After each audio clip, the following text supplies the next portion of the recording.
heure de faire notre premier mouillage, qui a été récupérateur pour moi parce que j'étais fatigué après la traversée. Un pêcheur maltais. Vive la France!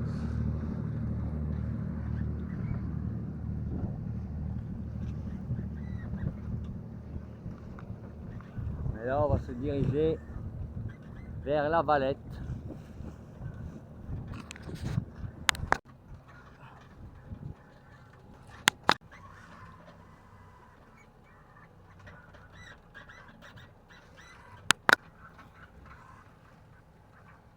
Au petit mouillage de journée, ça.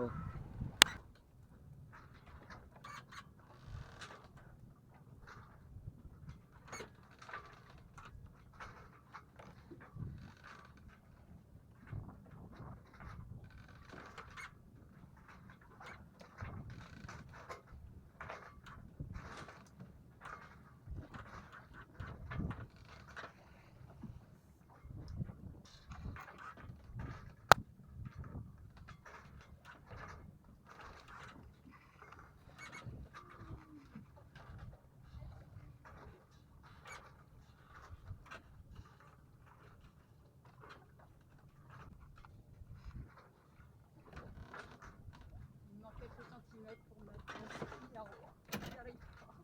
J'ai un peu de course.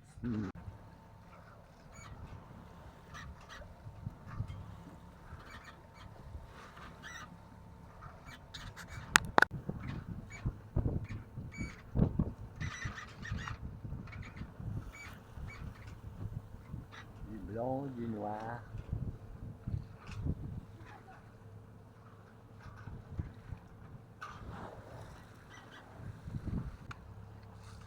Ça aurait été avant, oui.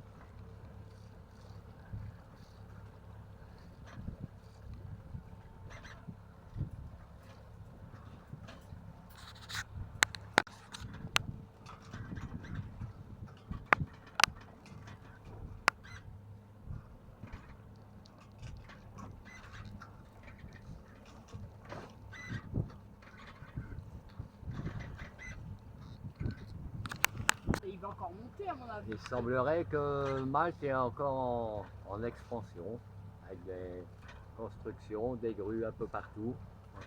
On en voit partout.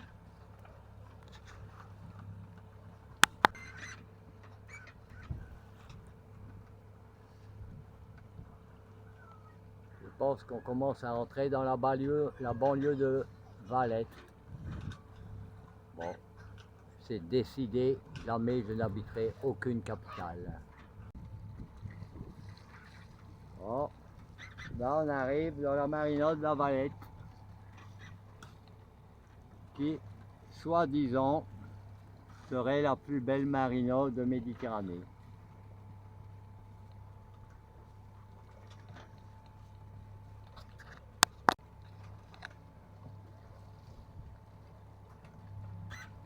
On approche doucement au moteur. La vieille ville, il semblerait. Bon, en dessous du pont, on ne peut pas passer, si ça doit pas être l'entrée. Ah, je viens de voir la passe. Elle est là, la passe. Vous n'avez pas vu, mais elle est là. Une petite passe pour entrer dans une grande marina. Alors non seulement c'est une île de plus à mon palmarès, mais une capitale de plus. Alors une petite information, Malte est le plus petit pays de l'Union européenne, à peu près 450 000 habitants.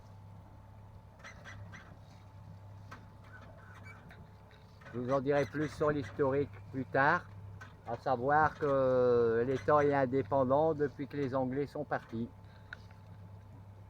Il n'y a pas très longtemps, je pense dans les années 2009, mais je ne suis pas vraiment sûr de la date. Hein, donc prenez pas ça pour argent comptant, mais ça a été sous domination anglaise très longtemps. Ça a été aussi sous domination française du temps de Bonaparte. Quand il est parti en Égypte, il est passé par l'île et il s'est dit tiens, pourquoi on ne prendrait pas cette île-là? Côté ville récente, côté de ville, chargé d'histoire. Énormément de civilisations sont passées par ici et ont conquis cette terre en Méditerranée. D'abord à bâbord, une première marina là-bas au fond.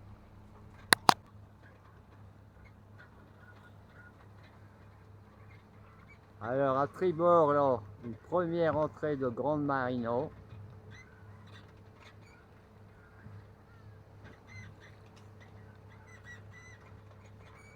Un îlot central.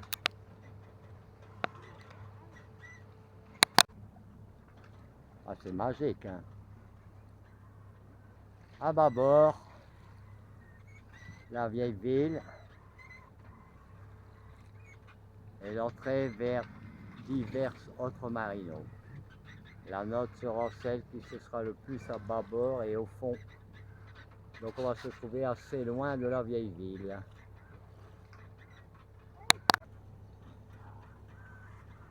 Pas mal d'émotions quand même, aussi loin de chez soi, en ayant navigué à la voile, de se retrouver ici.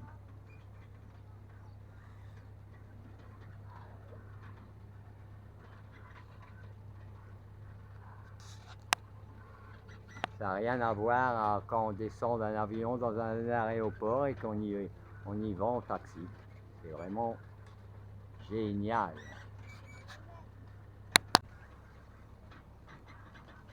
Alors Jean Blaise m'a dit de repérer des mouillages. Et il faut savoir, et ça c'est très rare, que dans un avant-port, à cet endroit-là, on peut mouiller. Et il y a moins de 10 mètres de fond. Et on est très proche pour aller directement visiter la vieille ville. Peut-être on le fera si jamais on n'a pas eu le temps de tout voir et de venir faire un petit saut à la vieille ville, sachant qu'on peut déposer l'annexe là-bas en toute sécurité. C'est très très rare et qui vaut le coup de le souligner.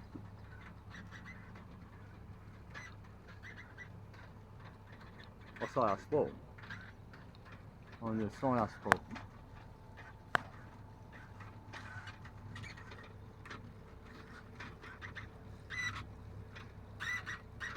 C'est même plus regarder tellement. Ça c'est des remparts. Hein. C'est pas ceux de Vauban. Hein. Non, non. Ouais, c'est costaud. On sait même plus regarder tellement il y a de choses.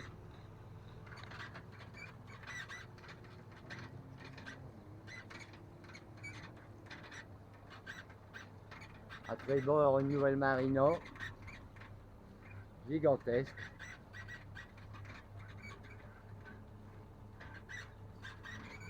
Nous, on va dans le fond là-bas.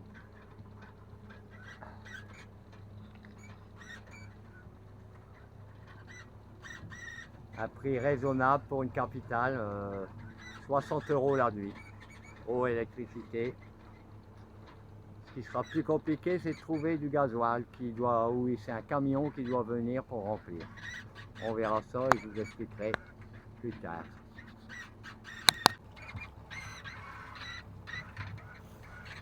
Moi je dis ça le fait, franchement ça le fait.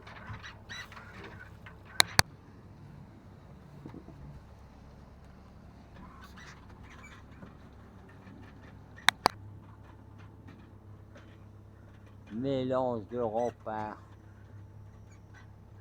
de bâtiments modernes, de petits hôtels au ras de l'eau avec petite plage privée. Bon, il commence à y avoir du monde là sur l'eau, il faut que je me méfie. On fait encore un tour d'horizon.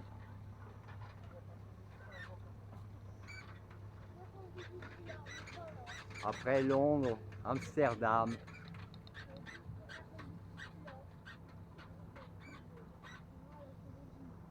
Là, j'entre en bateau à La Valette, capitale de Malte.